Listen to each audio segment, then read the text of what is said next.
Have you ever woken up in the middle of the night, your heart racing and your mind storming with thoughts you couldn't silence? If you're tired of battling your own mind, listen to this story. Maybe it holds the light you've been searching for in the dark. On the 30th floor of a glass tower, there lived a woman named Alicia. From the outside, she was the definition of success. Everyone said, "She's so strong, so put together." But no one knew that at night, behind those tall windows, her thoughts were devouring her. Every evening, she would sit on her white couch and watch the shimmering skyline of New York. And her mind would whisper, "What if you fail tomorrow? What if they all realize you're not good enough? What if? She would sit in the darkness for hours. There was always a cup of cold tea on her table, something she made out of habit but never drank. Sometimes her breath would catch in her throat. Sometimes she felt like her brain was about to explode, and deep inside she wished she could just be quiet for 5 minutes. But her mind never stopped analyzing, never stopped doubting. One evening, her old friend Lara invited her to a small cafe in Brooklyn.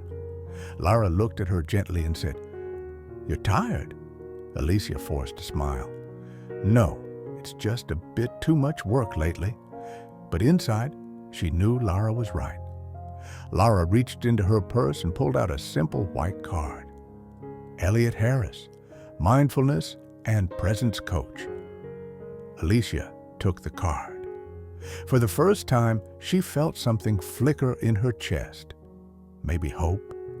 Elliot's office was calm and minimal, white walls, a few green plants, and the soft scent of sandalwood in the air.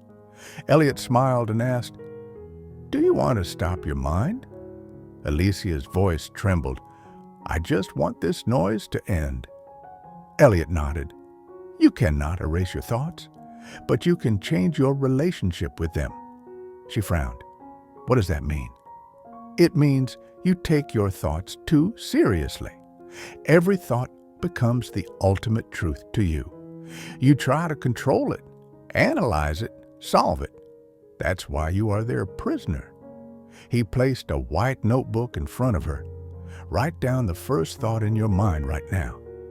Her hand shook as she wrote, "I'm not good enough." "Now," Elliot said softly, "close your eyes and imagine this sentence as a cloud drifting across your sky. Don't judge it. Don't follow it. Just watch it pass by." She closed her eyes. Her breath was uneven. She saw the cloud drifting slowly over her mind, and for the first time, it didn't feel like an unshakable truth. It was just a thought. When she opened her eyes, a tear rolled down her cheek. "I didn't know it was possible to look at it this way." "This is your first step," Elliot said gently. "You're not here to fight your thoughts, just to witness them." That night, Alicia went home and opened a blank journal. She began to write down every thought that came, no matter how ugly. What if I fail? What if I'm alone forever? What if everyone finds out I'm a fraud? And under each line she wrote, "This is only a thought. It is not the truth." Each night she practiced, and slowly something began to shift. The thoughts still came, but their power over her started to fade. Weeks later came the day she dreaded, the most important presentation of her career. The night before, the old fears returned in full force. "You're not prepared. You will embarrass yourself." She felt the familiar panic rising, but instead of resisting, she sat on her couch in the dark, placed her hand on her heart, and whispered, "Hello, thoughts. I see you, but I am here too." The next morning, she walked into the glass conference room. Her hands were cold, but her mind was not spinning like before.